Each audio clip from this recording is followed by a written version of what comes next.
Ayan po mga kapatid, magandang hapon po sa lahat at narito na naman po ako at muling magbabalik upang magbabahagi na naman ng mga mensahe sa atin. Itong tarot card reading, itong tarot card na oracle na ang aking gagamitin sa inyo mga kapatid.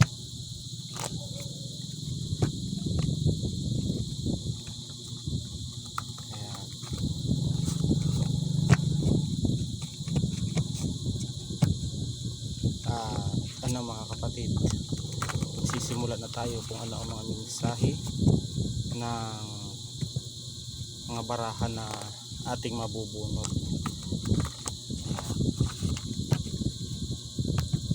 Ating babahagi at bubunot tayo ng 13 baraha mga kapatid. Bubunot tayo.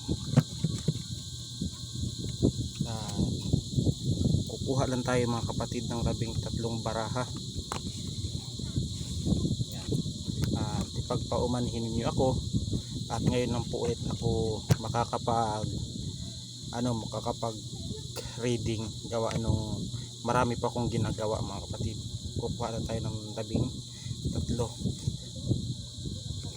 11, 12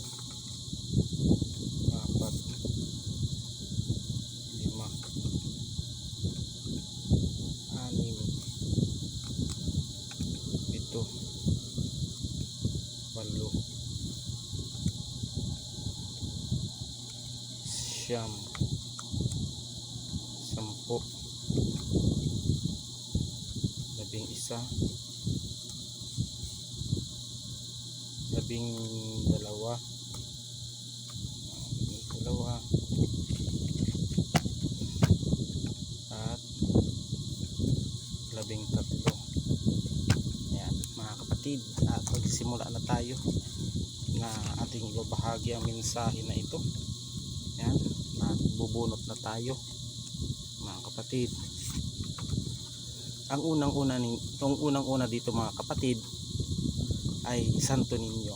At maaring kayo po dito ay may nakita ko mayroong mga santo sa inyong bahay na mga Santo Niño, tulad sa inyong mga tindahan, sa inyong mga business office. Yan, sa inyong bahay, sa inyong kwarto ay may nakikita ako diyan mayroong kayong mga Santo Niño. Yung mga kapatid, yan po ay alagaan ninyo ang santo na iyan, dahil yan po ay nagbibigay ng swerte sa inyong buhay mga kapatid, itong Santo Niño na ito. Yan. At yung pangalawa mga kapatid ay may hidden agenda dito mga kapatid. Maaring may mga nagtatangka na masamang plano sa inyo. Ayan, na kaya po dito mga kapatid mag-abang-abang po kayo mga kapatid, o paghandaan po ninyo ito. Pag may mga tao kayong hindi ninyo mapagkatiwalaan ay wag na ninyong i-accept ang mga offer na iyan, o may kahina-hinala gawa no may mga masasamang, may nakatagong masamang plano itong mga taong ito. Ayan. At number 3, at huwag kayong mag-alala mga kapatid, at magkakaroon din ito ng hustisya, itong mga mga hidden agenda na ito, o may mga nakatagong masamang plano sa inyo. Magkakaroon ito ng hustisya mga kapatid, itong nakatagong masamang plano. Ayan. At ang hustisya lang dito mga kapatid ay ipagdasal ninyo sa simbahan upang hindi matuloy ang mga nakatagong masamang plano dito. Panalangin niyo sa simbahan, magtiri kayo ng kandila doon, na kung ano man ang mga plano sa inyong buhay na mga masasama ay hindi matutuloy, dahil naandyan si Santo Niño sa inyo at kayo ay pinoprotektahan mga kapatid. Hindi kayo pinapabayaan. Ayan. Maaring isa dito sa mga nanonood ng aking mga video na ito ay isang hardworking tulad ng mga tulad sa mga trabaho nila, maaaring may mga security guard dito, o may mga sundalo, pulis, o merong mga nag-uopisina na na grabe kung magtrabaho mga kapatid, na sila sa trabaho, hardworking sila dito mga kapatid, yung mga ibang nanonood sa aking video na ito. Yan. At merong kasal dito mga kapatid. Dito yung mga nakikita ako dito na merong ikakasal dito, na may mga nakatag, may mga hidden agenda, kaya ipinakasal kayo sa isang tao. Ayan, papakasal kayo sa isang tao sa pamamagitan ng may mga masasamang plano itong mga tao ito sa inyo. Ayan. Hindi ka dito basta-basta mga kapatid. Kung kayo po ay gagawan dito ng mga black magic o kung ano man na mga pamamaraan ng itim na mahika, ay hindi ka matatablan dito, dahil ikaw dito ay powerful ka dito mga kapatid. Kahit hindi ka man nag-i-spiritual, o ikaw ay nag-i-spiritual, ikaw ay powerful dito, at laging nakagabay sa iyo si Santo Niño, at yan ang sumasalag sa iyo kung ikaw ay gagawa ng mga black magic mga kapatid. Yan.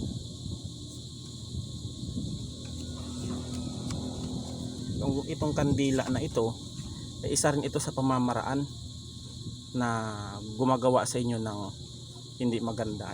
Ikaw ay tinitirikan ng kandila dito mga kapatid.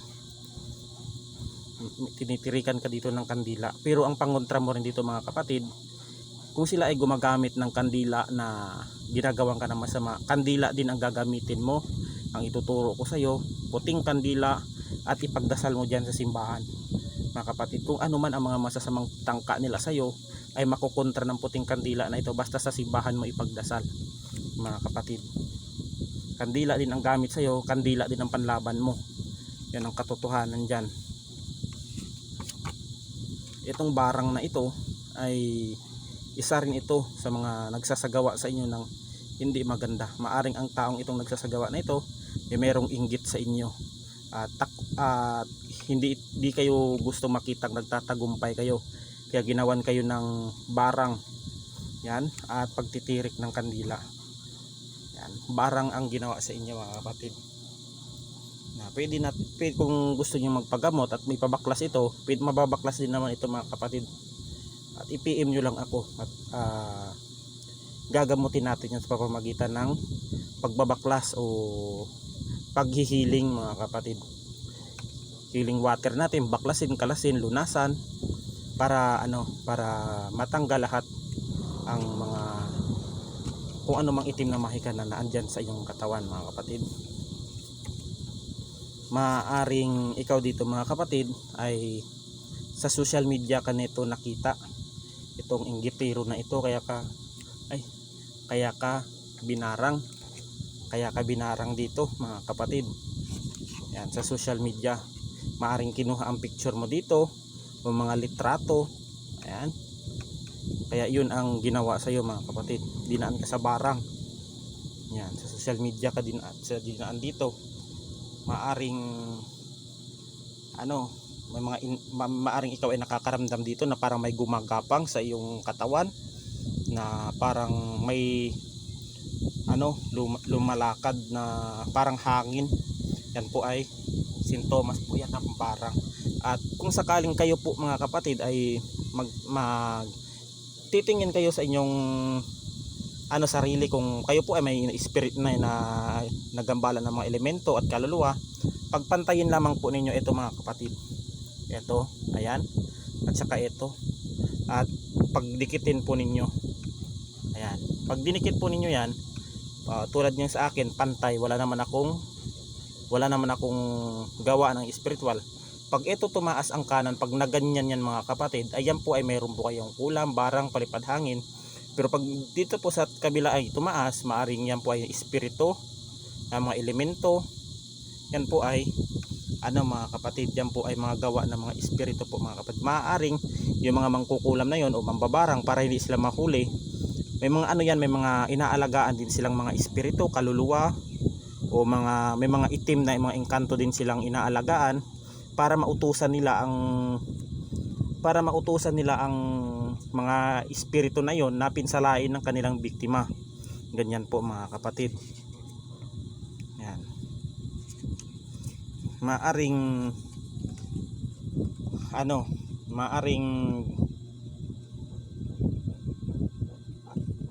ang deserve dito mga kapatid ay kung sakaling ipanalangin mo na dito sa simbahan na ang lahat ng barang na ito o ang lahat ng mga nakatagong hidden agenda, yan, hidden agenda, ay magkakaroon ito ng hustisya. Deserve mo ito mga kapatid na magkakaroon ka ng hustisya dito pag pinagdasal mo sa simbahan at nagtirik ka ng kandila mga kapatid. Yan.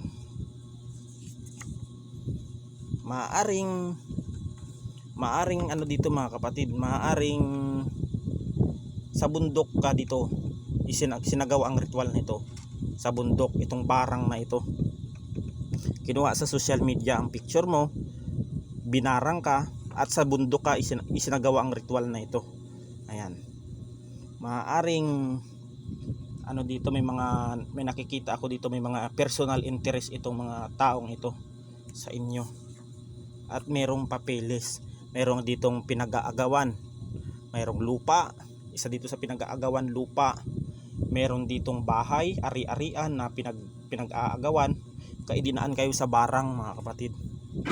Ayan, dinaan kayo sa barang dahil sa papeles na ito na kanilang gustong makuha, dahil may mga masamang plano ito pala ang gusto nilang punin, itong papeles. Kaya itong pag-ingatan ninyo mga kapatid, itong barang na ito ay hindi ito tatalab mga kapatid, lalo na kung nagpagamot kayo at meron kayong pangontra, itong barang na ito ay hindi ito tatalab mga kapatid, dahil meron ditong di ka papabayaan nitong si Santo Niño mga kapatid na inyong ano dyan sa bahay.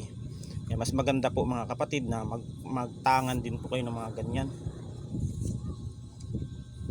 Ayan. Ako kasi dito mga kapatid, may Santo Niño din kasi ako dito mga kapatid. Ayan yung Santo Niño ko. Ayan. Ayan yung mga ano ko. Ay mga ano ko diyan sa dito sa altar ko. Ayan yung mga pag sinisilip ko kung sino mga bumibira sa akin, na makikita ko yan diyan. Meron pa nga diyang bumibira nagdadasal pa sa may nakikita ko nagpapausok pa at nagdadasal. Yan mga kapatid, itong mga pag-ingatan po ninyo itong papeles na ito mga kapatid. Ayan, ipapaliwanag ko po dito mga kapatid yung ano nga ba ang kahalagahan nitong crystal ball mga kapatid. Ang crystal ball nito mga kapatid, ayan, pag ikaw po ay nakapikit, kung bukas po ang third eye mo, ay makikita nyo po dito na kung ano po, pag ikaw po ay nakapikit mga kapatid, kahit sisilip, ang pagsasagawa kasi ng ganyan, kung gusto mong silipin kung sino ang sumasabotahe at gumagawa siya ng hindi masama, dapat po pag ikaw po ay magsasagawa para masilip mo kung anong ginagawa ng taong ito, dapat po patay ang ilaw mga kapatid, at merong kandila ng 3 dito, parang tatsulok yan mga kapatid na kandila, tatsulok yan mga kapatid, tatsulok yan, at naandito yan sa gitna mga kapatid. Habang nakapikit ka at nagme-meditate ka, makikita mo mga kapatid kung sino ang bumibira sa iyo o sumasabotahe. At yung sa akin, may nakikita akong mag-asawa na nagdadasal. Meron din isang lalaki na may galit sa akin, siguro parang natamaan siguro siya sa mga post ko o kung ano. Yun ang ay nakikita ko, ay siya pa ay nagdadasal, nakadipa pa at todo pikit. Itong tao na ito, ayan yung ginagawa nila mga kapatid. Meron din nagjo-join force, parang parang nagkakaisa sila mga kapatid, parang parang ano sila, parang nagkakaisa sila, parang meron pang iba na kakausapin ka nila kung kukuhanan ka ng kung anong pamamaraan mo. Pag nakuha na nila na mahirap sa iba mga kapatid, kasi sa mundo ng spiritual kasi ngayon mga kapatid, talo-talo na kasi yan sa panahon ngayon mga kapatid. Kaya mag-ingat tayo kung tayo ay tatahak ng mga lihim ng karunungan, dahil hindi po lahat ng nakapaligid sa atin ay totoo. Yan, totoo ang kaharap natin, kaya be wise tayo mga kapatid. Yan lang, pag gusto ko makita ko kung sino yung mga sumasabotahe sa akin, ay dito ko sila diyan ko sila tinitignan mga kapatid, at makikita mo talaga kung anong pamamaraan nila. Meron pang ibang nagsisindi ng kandila, may nagpapausok pa. Yun yung mga nakikita ko diyan. Meron pang ibang may mga may kung ano pang ginagawa sa kanila kung ano pang ginagawa nila mga kapatid. Kahit mag-meditate ka mga kapatid, kahit yung ano man, ay malalaman mo kung pinag-uusapan ka, kung ano mga pinagsasabi sa iyo. Alam yan ng mga taong manggagamot, kung ikaw ba ay kinakalaban, alam nila yan. Kaya mahirap po sa mundo ng spiritual. Maganda po ang mundo ng spiritual. Ayan. At ang mga mensahe na ito mga kapatid ay pag-ingatan po niyo mga papeles ninyo dito. Ayan, dahil itong pinag-aagawan na papeles dito, maaring titulo ito mga kapatid. Hindi ka mabasta-basta dito. Hindi ka mabasta-basta na matitinag dito, kasi may kumpletong papeles mo at totoong legit ang mga papel mo. Kaya itong hidden agenda na ito, kung ito ay makikipagkaibigan sa iyo, o kunyari o may intention ito, wag ka nang magbigay ng tiwala mga kapatid, dahil maaring ito ay kukunin.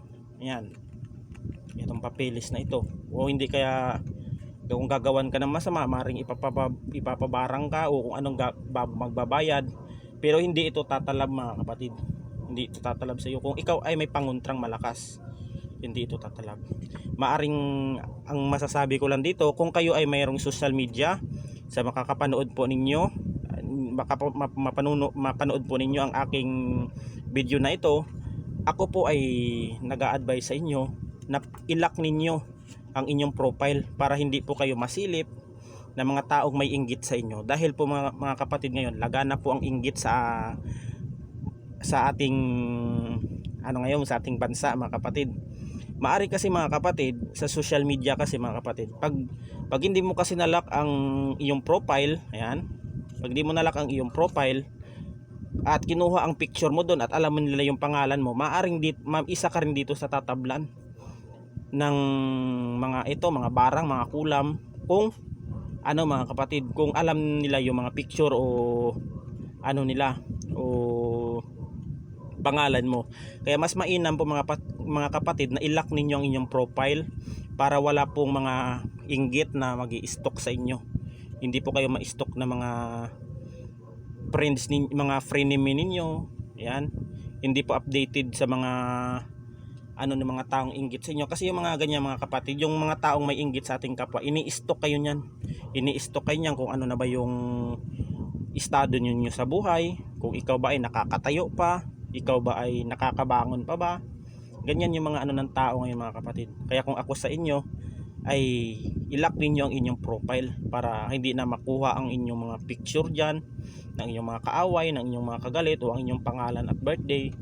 Wag na ninyong ako ang nagsasabi sa inyo, alang-alang sa kaligtasan ninyo about sa spiritual, i-lock ninyo ang inyong profile.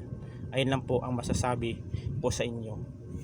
Ayan, dahil hindi natin alam ngayon, ang mundo natin ay ang dami ng inggit na namumuo sa ng ating kapwa mga kapatid.